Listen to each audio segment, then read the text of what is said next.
নমস্কাৰ বন্ধু বান্ধৱীসকল, আজি আমি আলোচনা কৰিম জিঅ'গ্ৰাফী অৰ্থাৎ ভূগোল হলৰ বিষয়ে।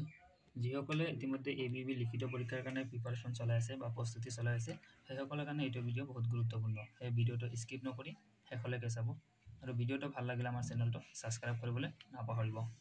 আজিৰ প্ৰথম প্ৰশ্ন হৈছে, অসমে ভাৰতবৰ্ষৰ মুঠ মাটিকালিৰ কিমান শতাংশ সামৰি লৈছে? চাৰিটা অপশ্যন দিয়া আছে: 2.1 শতাংশ, 2.2 শতাংশ, 2.3 শতাংশ, 2.4 শতাংশ। ইয়াৰ শুদ্ধ উত্তৰ 2.4 শতাংশ। নেক্সট প্ৰশ্ন হ'ল, 2011 চনৰ লোকপিয়লৰ তথ্য অনুসৰি অসমৰ জনসংখ্যাৰ ঘনত্ব প্ৰতি বৰ্গ কিলোমিটাৰত কিমান জন? ইয়াৰ শুদ্ধ উত্তৰ অপশ্যন ডি 358 জন। অসম ৰাজ্যৰ উত্তৰ দিশে পৰিৱেষ্টিত হৈ থকা বিদেশী ৰাষ্ট্ৰখনৰ নাম কি? চাৰিটা অপশ্যন দিয়া আছে: চীন, ভূটান, ম্যানমাৰ, নেপাল। ইয়াৰ শুদ্ধ উত্তৰ ভূটান। নেক্সট প্ৰশ্নটো হৈছে, ব্ৰহ্মপুত্ৰ উপত্যকাৰ মুঠ জনসংখ্যাৰ কিমান শতাংশ লোকে বসবাস কৰে?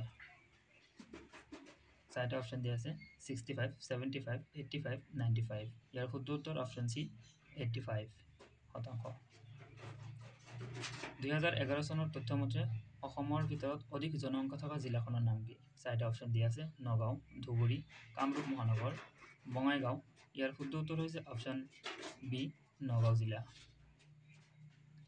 নেক্সট প্ৰশ্নটো হৈছে, অসমলৈ আগমন ঘটা প্ৰথমটো জনগোষ্ঠী কি আছিল?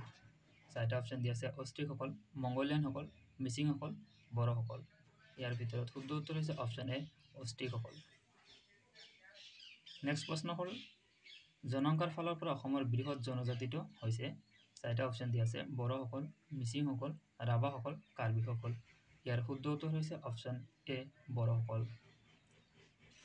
নেক্সট প্ৰশ্নটো হৈছে, 2011 চনৰ তথ্য মতে অসমৰ ভিতৰত আটাইতকৈ কম জনসংখ্যা থকা জিলাখন হ'ল কাৰ্বি আংলং, ডিমা হাছাও, হাইলাকান্দি, ধেমাজি।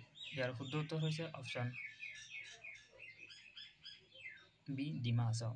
নেক্সট প্ৰশ্নটো হৈছে, অসমৰ ৰেলৱে পৰিবহণ ব্যৱস্থাৰ দায়িত্বত থকা ৰেলমণ্ডলটো মধ্য ৰেলৱে মণ্ডল, উত্তৰ পূব সীমান্ত ৰেলৱে মণ্ডল, দক্ষিণ পশ্চিম সীমান্ত ৰেলৱে মণ্ডল, দক্ষিণ পূব সীমান্ত ৰেলৱে মণ্ডল। ইয়াৰ শুদ্ধ উত্তৰ হৈছে অপশ্যন বি উত্তৰ পূব সীমান্ত ৰেলৱে মণ্ডল। নেক্সট প্ৰশ্ন হ'ল, ভাৰতৰ আটাইতকৈ পুৰণি তৈলক্ষেত্ৰটোৰ নাম কি? চাৰিটা অপশ্যন দিয়া আছে: ডিগবৈ, বম্বে, বাৰাউনী, দুলিয়াজান। ইয়াৰ শুদ্ধ উত্তৰ হৈছে অপশ্যন এ ডিগবৈ। ভিডিঅ'টো ভাল লাগিলে আমাৰ চেনেলটো ছাবস্ক্ৰাইব কৰিবলৈ নাপাহৰিব। ধন্যবাদ।